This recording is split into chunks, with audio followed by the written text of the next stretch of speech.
Thank you for that really lovely introduction, Bill. It's really a pleasure to be here today. And can everyone hear me okay? Yes. Yes, great. Okay. I wanted just to start by, first of all, saying thank you to all of you for coming out on this beautiful Saturday to spend this time with us. And I want to do a little exercise, since I'll be talking about exercise. So as we get settled, I'd like everyone to close their eyes. So just close your eyes and take a big breath in, and then just kind of let it out. And I want, while you're sitting here, just to congratulate yourself for coming here today. For many of you, it took a lot of schedule managing and effort to be here, so take that time to congratulate yourself for being here. And I'd also like you to think about, when you decided to come, to think about what your intention was. Just think about one thing that you hope to get out of the day, and kind of hold that for a second. Maybe you came here to learn something new, maybe it was to connect with people, make a new friend, but whatever that was, think about why you came here today. And then take another big breath, and let it out. And just kind of feel yourself, and you can open your eyes now. So thank you for doing that little exercise with me. And I can share with you that my intention for today is to have everyone kind of leave thinking about some strategies that I hope you can use that focus on things that people with dementia can still do very well. So a lot of the talk will focus on strategies and things that people who have cognitive impairment, not the things that are difficult, but the things that are still easy and can be done well.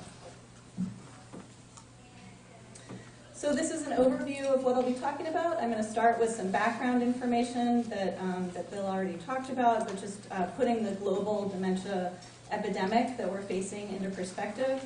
I'm going to talk a little bit about the drugs that are available for dementia, and then I'm going to talk about non-drug treatments, and that will lead me into the development of the PLIÉ program. I'll share a little bit of our results to date with you, and then I'll end with a summary and next steps. So first, the background. So right now, the global prevalence of dementia, and prevalence, for those who don't know, that's just the number of people that are affected right now. So the number of people living with dementia in 2010 worldwide was 36 million. So that's the little pie chart on the left there. Interestingly, half of the cases were in Asia and Africa. So this is really a global disease. 58% of the cases were in low and middle income countries. And by 2050, this is what we're anticipating, is a rise to 115 million people worldwide living with Alzheimer's disease and dementia, and an even faster increase in low and middle income countries. So 70% of the cases will be in low and middle income countries. So this is not just something that's affecting the US and Europe, this is a global epidemic. And it's really because people are living longer, and the longer they live, the more likely they are to develop the disease. And then there have also been a lot of demographic changes. So those are the two things that are kind of driving the epidemic. So that was globally. In the US, as we heard, there's 5 million people in the US that have Alzheimer's and dementia right now. And it's expected that that will rise to about 14 million by the year 2050. And what this translates into, and I love the facts and figures that the Alzheimer's Association puts out every year that help put these numbers into perspective. That's a new case in the US every 67 seconds. So it's really staggering how frequent it is. And then a new focus from the Alzheimer's Association is acknowledging that really women are highly affected by this. So 2/3 of the cases are in women, and then the people who are providing care are also mostly women. So if you look around the room, I'm really glad for the men who are here, but there are a predominance of women who are here who are affected by the disease. In terms of the money that this is, it's $226 billion going into direct care right now. So that's the numbers that are right now, $226 billion. And because of the increase in the numbers, it's expected that that will rise to $1.1 trillion over the next several decades. So it's a huge amount of money that we're spending caring for people. In terms of caregivers, 18 billion hours of unpaid care were provided in 2014. That's just a phenomenal amount of work that many people in this audience are doing, all of the unpaid care that goes out. And although there are obviously some rewards that come with providing care, there also can be a physical and emotional toll that goes along with providing that care. So in terms of drugs that are available right now, so I'm starting out with the depressing part, and I'm going to kind of end with the more positive part. In terms of the drugs that are available for dementia right now, there are two classes of medications that are approved by the FDA. The first is cholinesterase inhibitors, so examples of this are donepezil and Aricept. And these drugs have been shown to have a small improvement in cognitive function. And what these numbers are here, the 0.15 to 0.28, those are effect sizes. I'm going to try to put those numbers into perspective, but basically the effect size is, how big is the effect? And it helps to put everything on the same scale. So I'll show you what that means in a minute, but just for now, remember that for cognitive function it's 0.15 to 0.28, and that's considered a small effect size. For physical function, which is the ability to carry out daily activities, similar small effect size of 0.25 to 0.29. So the cholinesterase inhibitors are approved across the whole spectrum from mild to severe disease, and then memantine is available for moderate to severe. And it also has some proven benefits in terms of cognitive function, behaviors, and physical function. The effect sizes here are kind of in a similar magnitude to what we see with the cholinesterase inhibitors, so 0.11 to 0.33. So what do these effect sizes mean? So I'm going to try to help you visualize what a small effect size is. So basically what this curve shows, if we look at the part that's red, which is control, that's if you were, for example, to do a cognitive test on a group of people with dementia, there would be an average score, which is that line up the middle, and then there would be a distribution where some people would do better and some people would do worse. So that's kind of the shape of the curve in terms of the cognitive test score. And the black curve shows if you gave someone a drug and it had a small effect size, what would happen to those test scores. So the average would be a little bit lower, a little bit better in this case. The cognitive test score is lower is better. And so there would be a little shift of the curve so that the average score is a little bit lower, but there's still, that pink part is all the overlap. So what it's showing is that the part on the left is people who clearly benefit from this drug, and the part in the middle is all of this overlap where you don't really know if the drug's having much of an effect. So if a drug has a small effect size, what it means is that on average there's a small shift, there's a small group of people who seem to benefit, but a large group of people who you don't really see much of a difference. So this is showing a medium effect size. So this would be a number of 0.5. And what these curves are showing is that the shift to the left is a little bit more, so the average shift is a little bit more to the left. There's still a huge amount of overlap in the middle, so there's more people who seem to benefit from the drug, but there's still a big amount of overlap in the middle of people who you're not really sure if they're benefiting. And this is showing even a large effect size. So what this shows is even more of a shift of the curve so that the average scores on the test are even more different on average. There's still a big group of overlap in the middle, so more people benefit, but not everybody. So that's kind of putting effect sizes into perspective. So even if a drug has a big effect size, there's still some people that are not going to show much of a benefit with it. And basically, the drugs right now have a very small effect size. So there might be a few people who benefit, probably worth trying them to see if your loved one or if you benefit a little bit, but a lot of people are not going to show benefit. So that's what I mean by small, medium, and large effect sizes. So another thing to know about the dementia medications is that although they do seem to benefit a little bit cognitive function and physical function, they really have a minimal impact on quality of life in people with dementia and caregivers. So you can measure benefit on a cognitive test, but if you ask somebody how they're feeling, they don't always say that they feel very much better. It doesn't feel that much different to them. These drugs are also often discontinued due to side effects, so that's another limitation of them.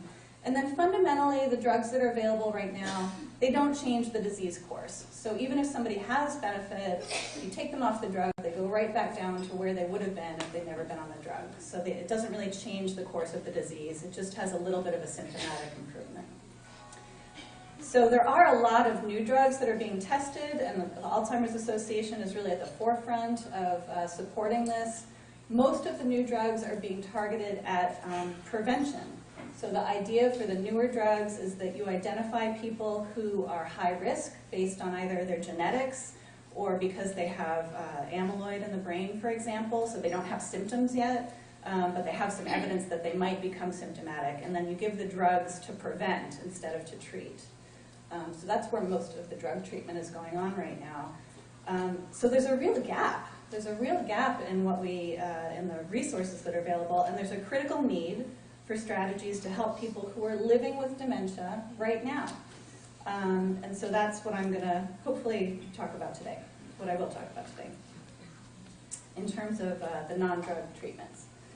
And I'm using the word treatment here very deliberately. I think people tend to think of, if it's not a pill, it's not really a treatment. And I would like to try to shift all of our thinking a little bit to say that, exercise really is like a drug, and I wish that we could prescribe it a little bit more, and that people would think about it that same way that you think about, oh, I've got to take my pill every day, I've got to get my exercise every day. I wish that we could shift the mindset a little bit to think about these non-drug approaches as being true treatments.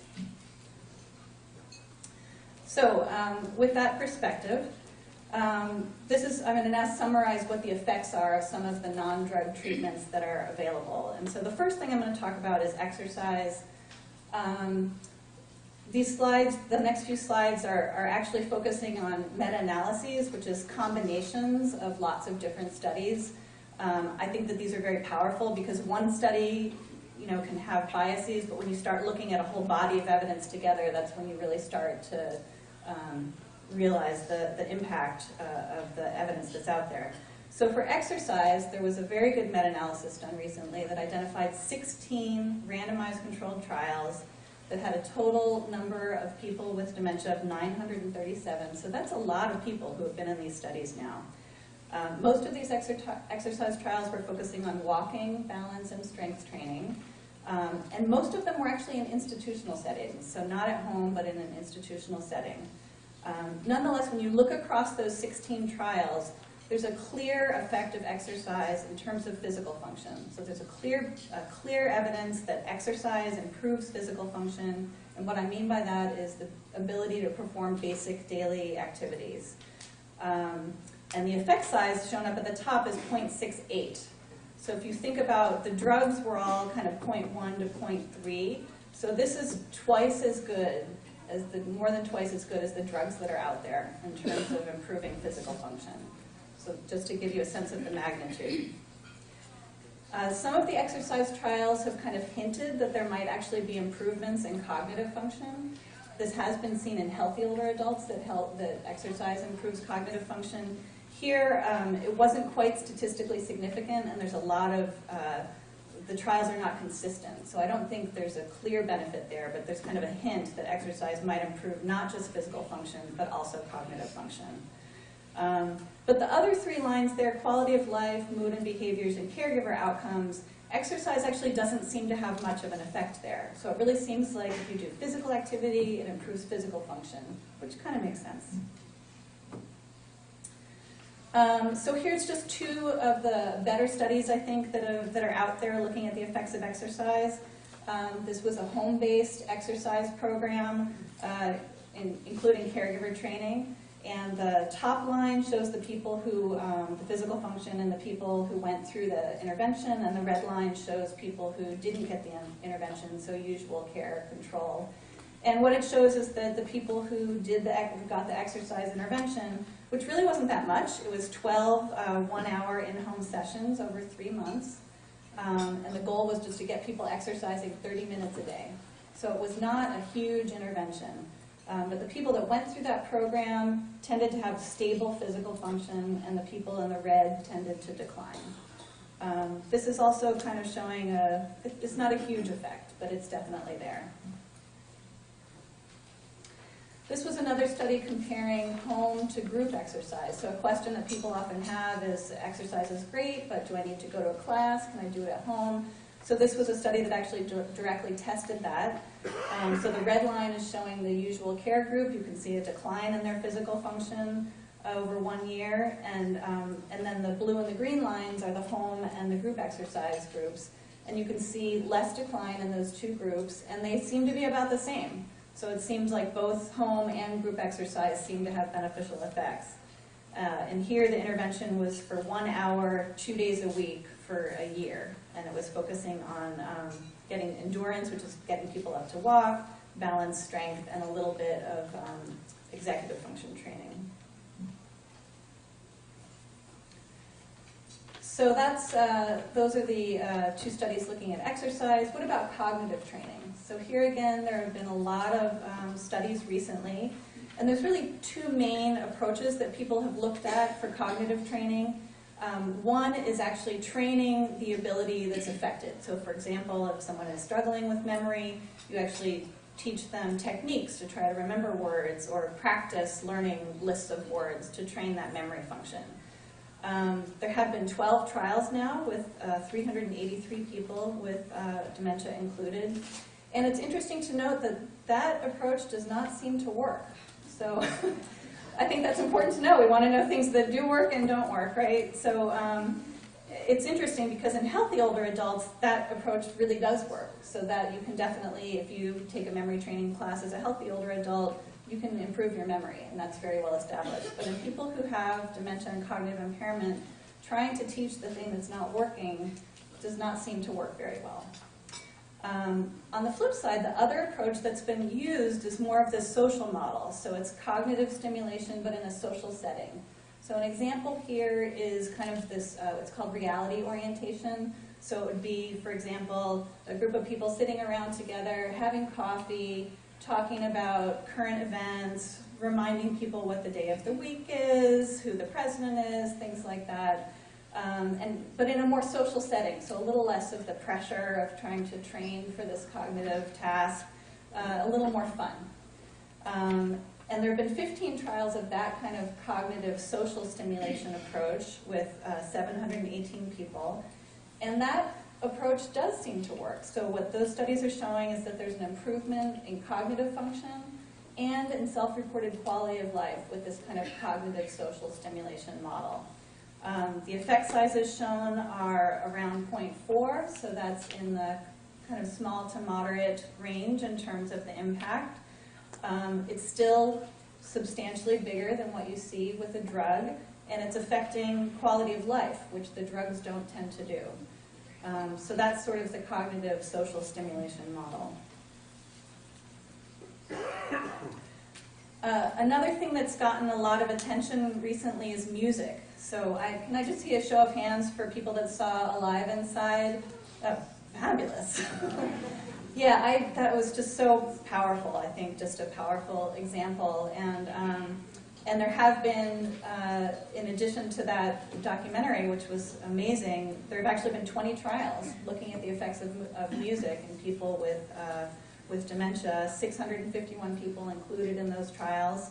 And there's a very clear impact on both mood and behaviors, so things like anxiety and depression. So music definitely seems to help with those kinds of symptoms. There doesn't seem to be an effect of music on physical function or cognitive function. I'm not sure quality of life has been measured in these studies, but there does seem to be a clear effect on mood and behaviors.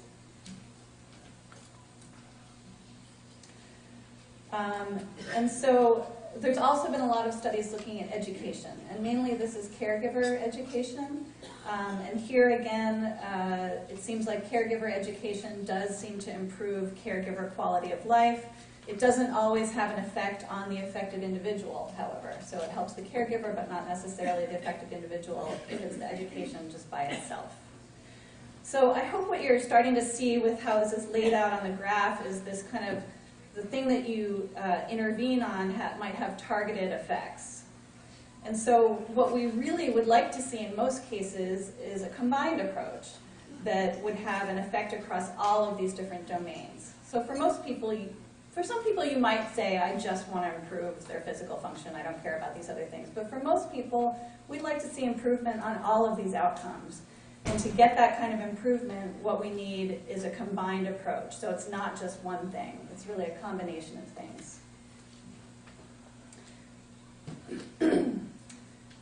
And so that leads me to development of the PLIÉ program. So our objective here was to develop a multimodal, a multi-component movement program for people with dementia. So you can imagine that if you try to get something that targets all of those domains at once, it could be very expensive, it could be very time-consuming. And so what we were thinking about was, how do we develop a program that includes some physical, some exercise, some social, some cognitive. It includes a caregiver education component. It's got some music in there. How do we get that all into one nice, neat little package? So that's kind of what we were going for. We also thought it was really important to combine Eastern and Western approaches. As I said, this is a global epidemic. And we really felt like, people from all over the world have approaches that they're taking to dealing with dementia that we can learn from. And so we wanted to kind of combine best practices from different approaches. And we also wanted to focus on the abilities that are maintained. Rather than trying to fix things that are not working as well, we wanted to really try to work with the things that are working well in people who have dementia. And so the program, we came up with the title. It was actually my co-investigator, Wolf Mailing's children, who came up with the acronym of PLIÉ, Preventing Loss of Independence Through Exercise. It's derived from the French word to bend, and we kind of liked it because it conveys a sense of grace, balance, and flexibility. It's interesting because, as I'll share with you, when people hear exercise, they tend to think of aerobic exercise, and this is not an aerobic program, and so sometimes people come into the program and say, I thought you were going to exercise, we were going to exercise, and this is an exercise. So it's a different approach to exercise.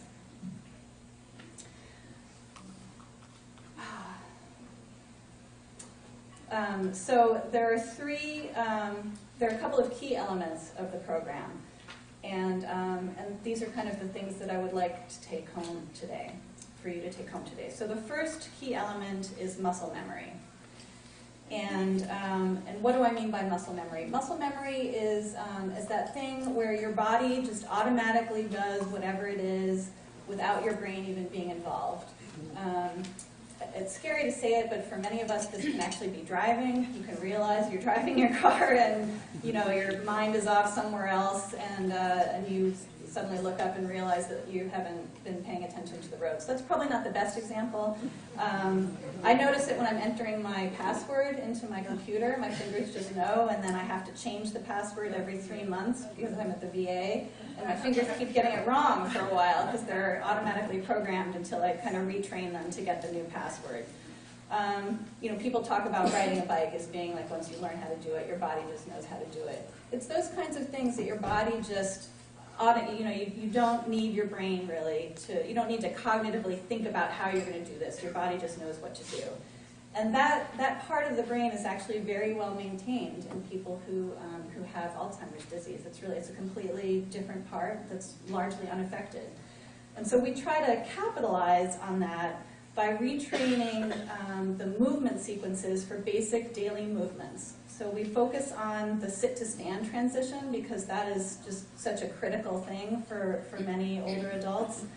And what we do is we break that movement down into very discrete steps. So we start out by just reminding people to put their feet flat on the floor and wake their feet up. And then we kind of go through the discrete steps that are required to sit and stand easily, with grace, so without struggling. So that's one of the things, and I said we focus on training this muscle memory for that movement. We use a very slow pace. We use step-by-step instruction, and the idea there is to minimize any kind of cognitive demand so that everyone in the class can follow each of the steps and the movements. And what we notice is that after we've done these movements a few times in the class, we see the muscle memory kick in. So we'll start to do a movement sequence, and they'll just start to do it automatically. Even if they might come to the class and say, what are we doing here? I don't remember having ever been in this class before. Their body knows what to do next. And so what we say is the body remembers even when the mind forgets. And we're trying to work with that phenomenon to try to help improve physical function. So that's one key piece, is the muscle memory piece. The second key piece is mindfulness. And so what I mean by this is we focus on in-the-moment mindful body awareness. So kind of what we did in the beginning, bringing people into their bodies, thinking about breathing, just feeling your back on the back of the chair, your bottom sitting on the chair, your feet on the floor, being aware of all of those things about being in the moment. And that's something that most of us are striving to do. We're all frantic, running around all of the time, and we should all try to be kind of more present and in the moment. And so it's important to note that people who are living with memory loss and dementia are outstanding at being in the moment. They are always in the moment, you know? And so we try to work with that to bring people even more into the moment. So if people are feeling anxious, we try to bring them into the moment of just being present in their bodies, thinking about their breathing and kind of letting go of all of the other distractions that are going on. So that's kind of the mindfulness piece of it. And we feel like that mindfulness piece allows people to have a sense of presence and stillness and kind of being able to accept where they are in the present moment. The third piece that we bring in is music, and really this is about connection. So it's using music as a way to promote connection between the people in the room. And the way that we do this is we start by sitting in a circle for these exercises. So when we went out into the community, what we observed in many cases was that people were doing seated exercises, and usually they were kind of in rows with an instructor at the front, and the goal was to try to increase the heart rate, right? It was about aerobics, which is really important, so I don't want to say that that's not important. But this approach is different. So we are sitting in a circle, and what that does is that if you're sitting in a circle, you're then forced to really look at the person across the circle from you, right? To have that eye contact and to have meaningful engagement with people. And then we have a lot of the movements involved in terms of interacting with people across the circle. So looking to your neighbor to say hello to your neighbor and shake hands. See if your neighbor's hands are warm or cold, and kind of being aware of things like that.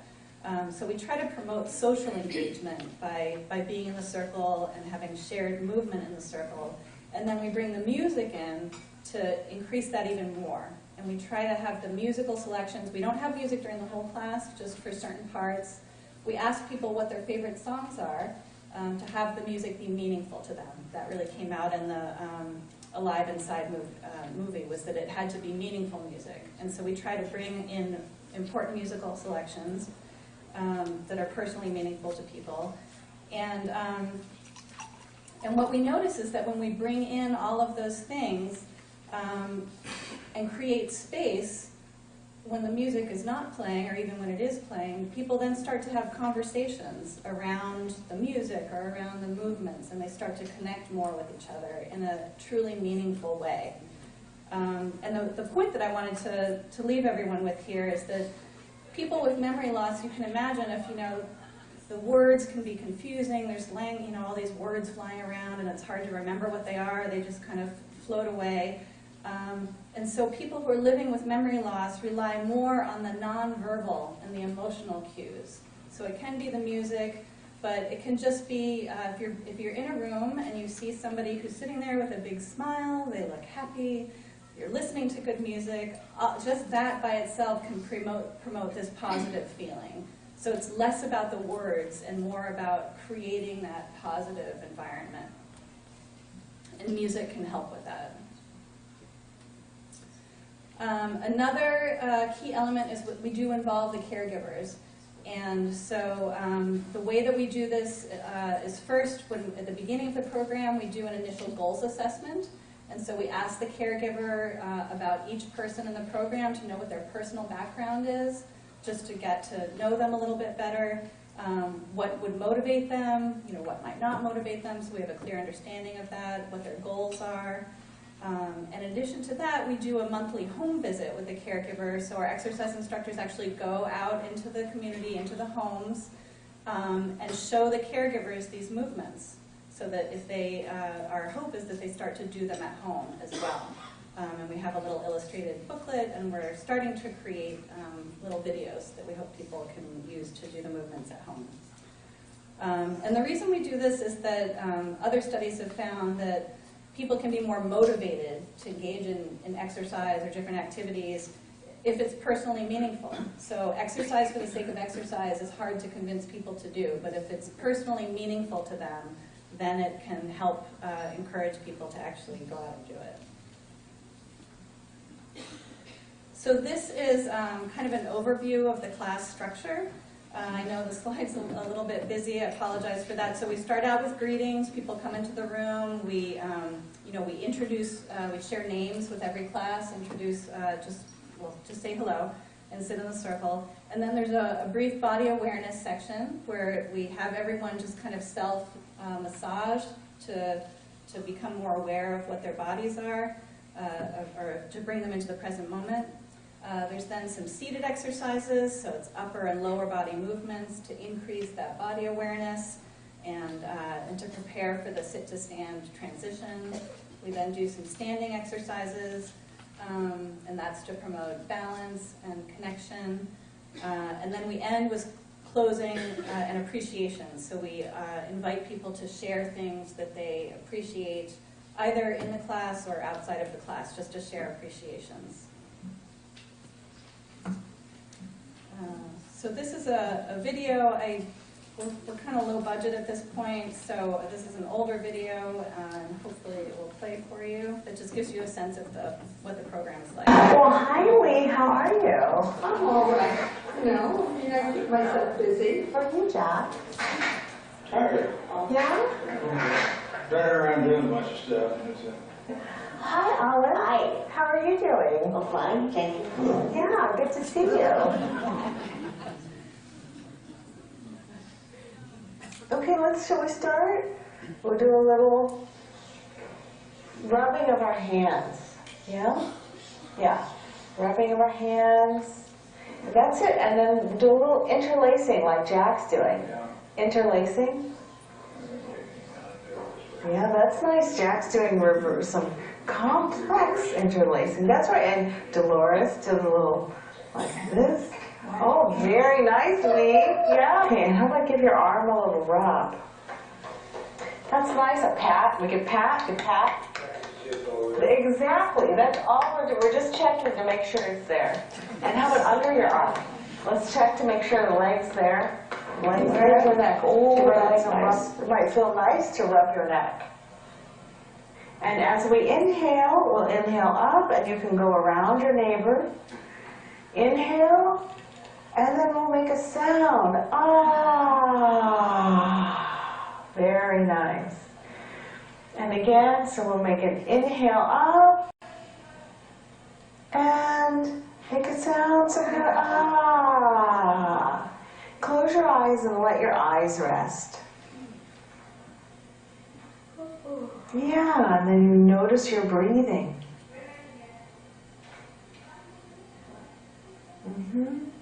That's nice.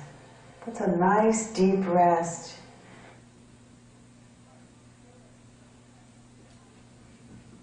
Take your left hand to the left and follow your left hand with your eyes. That's it. And come back, bring your left hand back to rest on your right hand. And now we're going to interlace them under one knee. You got a knee? Everybody got one? Yeah. All right. Up we go, rocking back, lifting the leg, and then coming back down. Ooh. Hello. Oh, hi. Good arm now?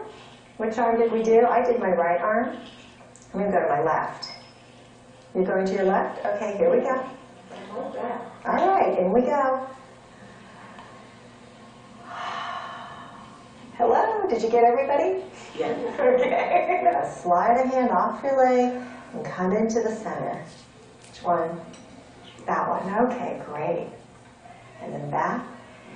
Turn your elbows left and right, one way and the other way. And you can look left, oh hi. And you can do it your own way. See, you can move your elbows.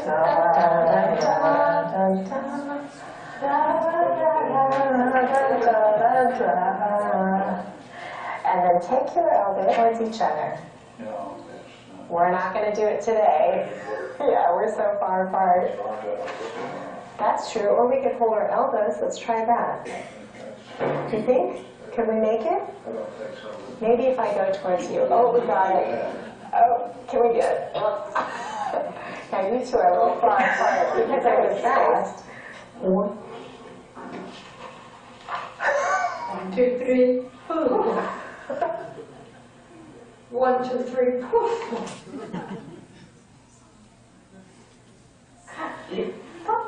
There you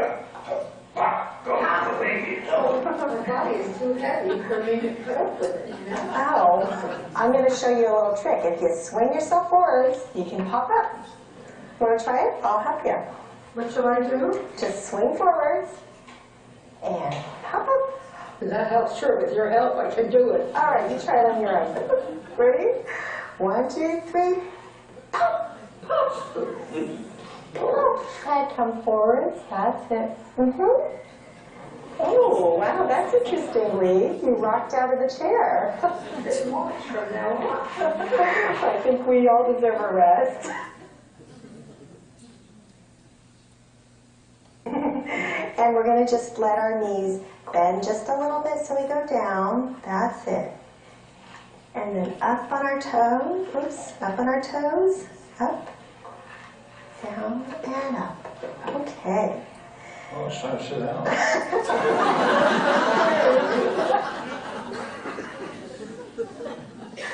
All right, so now let's do a rub again. We're going to take our hands and give a little rub. Okay.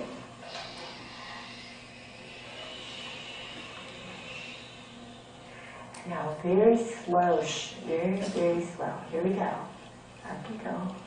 Slow.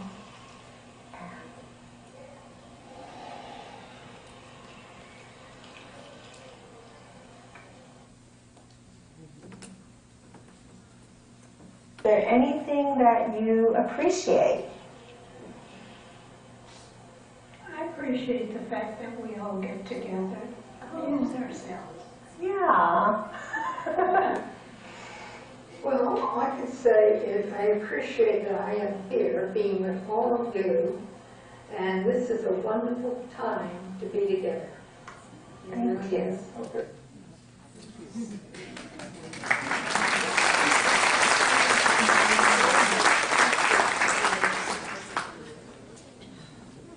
So that gives you a little flavor of the approach that we're taking to exercise, and you can see the time that's spent with the functional movement. That's part of it, but there's also the focus on being in the moment, the mindful body awareness piece, and then the connection. And some other things that I forgot to say are that we really focus on having this non-judgmental approach. So if someone puts in their left hand instead of their right hand, we don't correct people. We let people do the movements that they're willing to do in the moment. So there's a non-judgmental, non-corrective piece to it.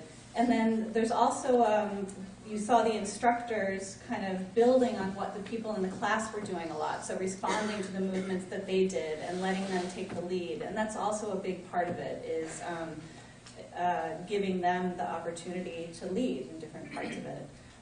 And then the poof and the pop things are things that we kind of found that people, they thought it was fun, a fun way to try to get people to stand up and engage with each other. So we often use that as part of the sit to stand, getting people ready to do that. So I'm going to now share with you some of the results of our program to date. So we have done a couple of pilot studies. So the first one was at the Irene Swindell Center for Adult Day Services in San Francisco. The second one was at Senior Access in San Rafael. And right now we're testing it at the Marin Adult Day Center in Novato. And so in each of these are all adult day center settings. So what we've done so far is we go into an adult day program and we enroll people who are already in their program and kind of pull out a subset to do our program while the other people just keep doing the usual activities at the center. So that's kind of the model that we're using. So this is called a crossover study design. So we enroll people, we do baseline measures at the beginning. We then put people in one of two groups. So one group gets PLIÉ right away. The other group just keeps doing their usual activities for 18 weeks. Then we repeat all of the measurements to see if there's been any change. And then the two groups cross over. So the second group does our program for 18 weeks, and the first group goes back to their usual activities. And then we come back and do final measurements at the end. And so in terms of measurements, what I tried to do with these studies is treat this, as I said at the beginning, I want this to be seen as a treatment. And so I'm using all of the measures that the FDA would require from a drug trial. So I'm using exactly the same measures that a dementia medication would use in terms of the cognitive function, the quality of life, the physical performance, the behaviors, and the burden. So these are really high quality measures that we're using, and I wanted to be able to compare it on the same scale as a dementia medication. So this was the results from the first pilot study. There were 22 people who we invited to participate. We assessed them for eligibility. 8 people declined and 2 withdrew before the study started, so that left us with 12. For logistical reasons, 7 were in the first group and 5 were in the second group. And then 2 people withdrew over the course of the program. Usually this is medical things that happen. So these are the baseline characteristics of the people who were in the study, so just who they were. So for the affected individuals, they were in their mid-80s, early to mid-80s in both groups. Highlighting the female aspect of this, so about 80%, 4 or 5 of the participants were women. The 3MS is just a global measure of cognitive function. It's on a scale from 0 to 100, so a score of 60 suggests kind of mild cognitive impairment, mild to moderate cognitive impairment. And then the caregivers were mostly in their 50s. Mostly daughters, about 80% daughters, and they've been giving care for 3 to 4 years on average. So going back to the effect sizes from the very beginning, these are the effect sizes that we saw comparing. So these are, remember, all of the people in the study were already going to an adult day program, so they were already getting all of the stuff that comes with adult daycare, which is fabulous. And this is kind of the added benefit that we saw with our program compared to the usual activities. And so for cognitive function, this is the ADAS-Cog, which is the same measure that was used in the drug trial. So they had an effect size of 0.2 to 0.3. Our effect size was 0.76. So it's 2 to 3 times bigger what you're seeing with the drugs. Quality of life with the drugs, the effect size is basically 0. And we're seeing this pretty large effect size of 0.83. And then for the physical performance, it was a little bit smaller, 0.34. For the behaviors, even smaller, still 0.21, but at least we're seeing a positive effect across all of these domains. And then for caregiver burden, we saw this effect size of 0.49. So this is really what we were hoping, was that if we did this one program, so it was an hour a day, 2 days a week, 2 to 3 days a week, for 18 weeks, and these are the changes that we observed. This is just looking at it a slightly different way. Instead of comparing the 2 groups, it's looking within the 2 groups before and after the crossover. As a methodologist, I like to look at the data lots of different ways to make sure it's consistent, and so I was very happy to see that the effect sizes were still good when we looked at it this way as well.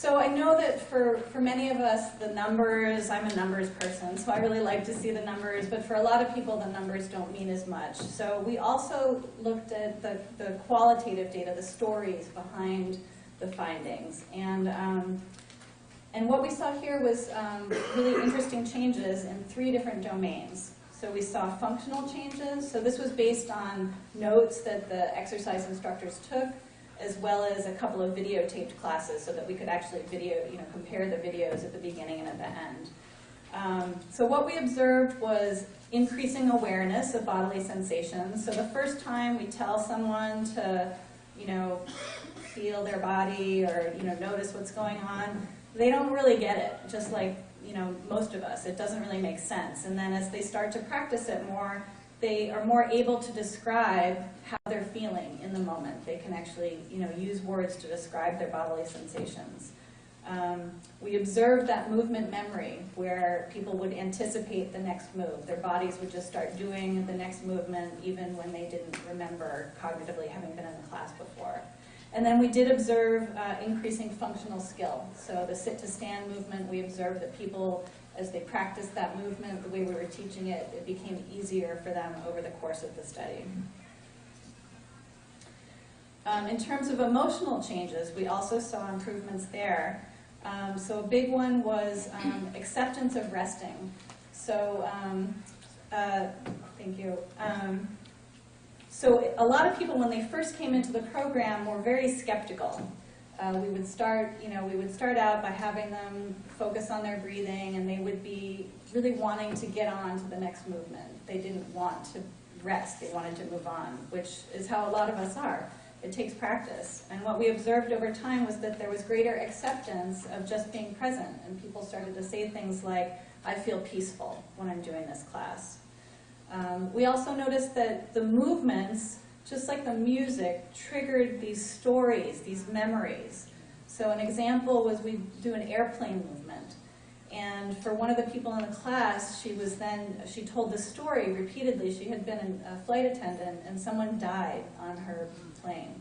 And so she recounted this she became very tearful and emotional, recounting, so the movement reminded her of this event.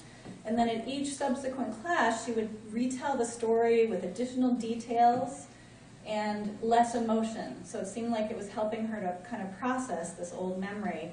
And then by the end of the class, when we did the movement, she told a completely different story about being on the airplane. So it's that interesting connection between the movements and the memories.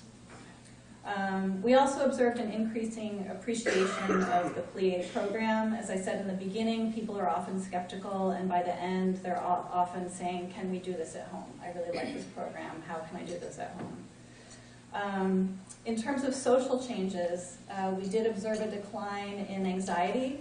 A good example there was a woman who started out, every time she'd come into the class, she'd tuck her purse strap under her chair, like she was afraid that someone was going to steal it. And by the end of the class, she would just kind of plop it down in the corner and clearly was more trusting of the whole situation and the group. And then one of my favorite memories was this greater social connection that we observed.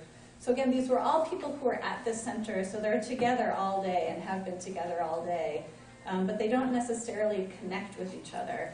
And for one person in particular, she had been very skeptical about what we were doing, and then there was something that caused the person next to her to start singing a song from her childhood in Italian. And they both knew the same song. It's so crazy. So they were sitting there, and they started singing this song together, and they just had one of those moments where they connected, they bonded. And after that, every time this person came into the class, she would look at the other woman and just say, my friend, and she was happy to be there. And so it was this really profound thing that happened in the kind of the space between the movements and the music. And you can't plan for things like that.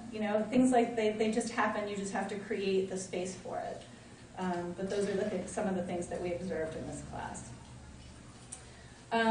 This is just our conceptual model of why we think this might work. So there's actually a lot of evidence that exercise and mindfulness actually change the brain.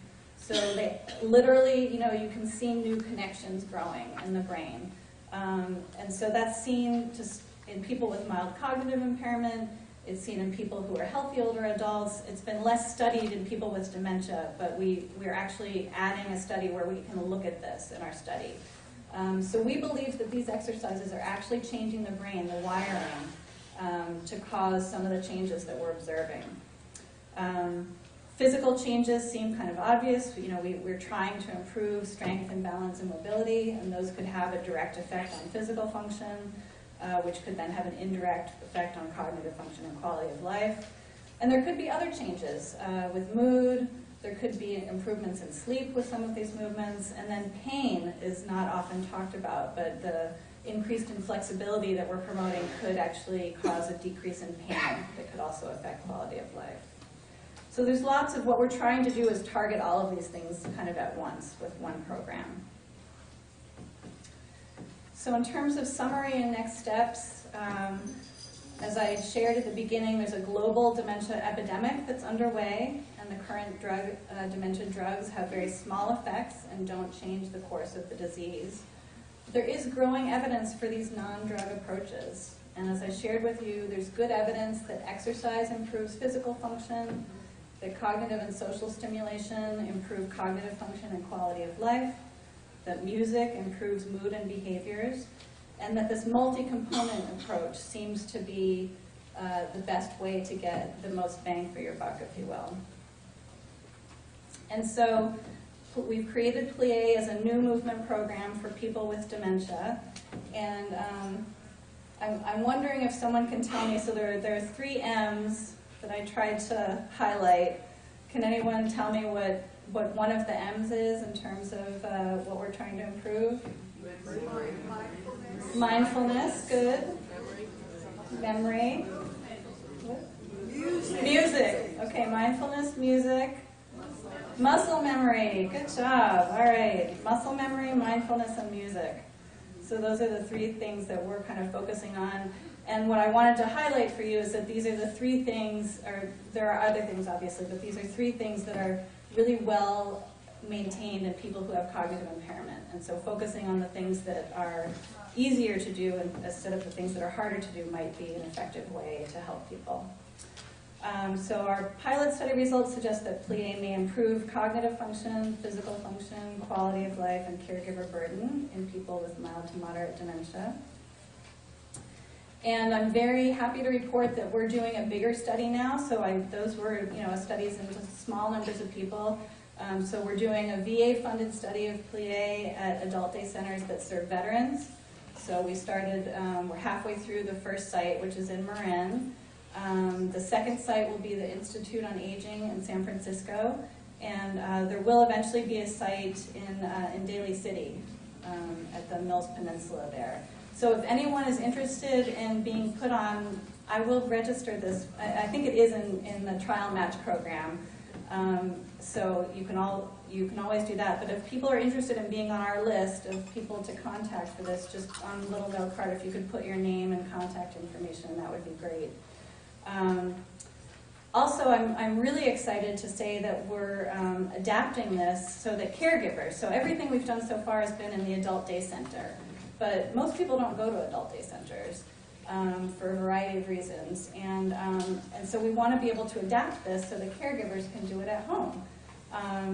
And we just finished a very small initial pilot study, and that was enough to get a grant from the Alzheimer's Association that will be starting in a couple of months. So that will be, we're probably going to start in the East Bay, but hopefully we'll have a site down here as well. So again, if you are interested in being part of that as a caregiver, then write your name down and I'll put you kind of on our list of people to contact.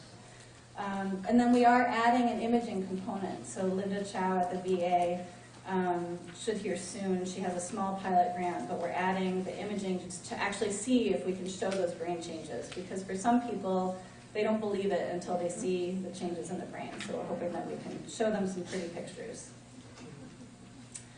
So these are the co-investigators and the research team. It takes a tremendous amount of work and people to do this kind of research. I'm so grateful to the Alzheimer's Association for advocating for more funding for this kind of work, and also the drug development work. It's so critical, and I'm very proud to be supported by the Alzheimer's Association. But these are all the people that have helped us so far, and different sources of funding. And this is the current team that we have right now. So I actually just got my 5-minute sign.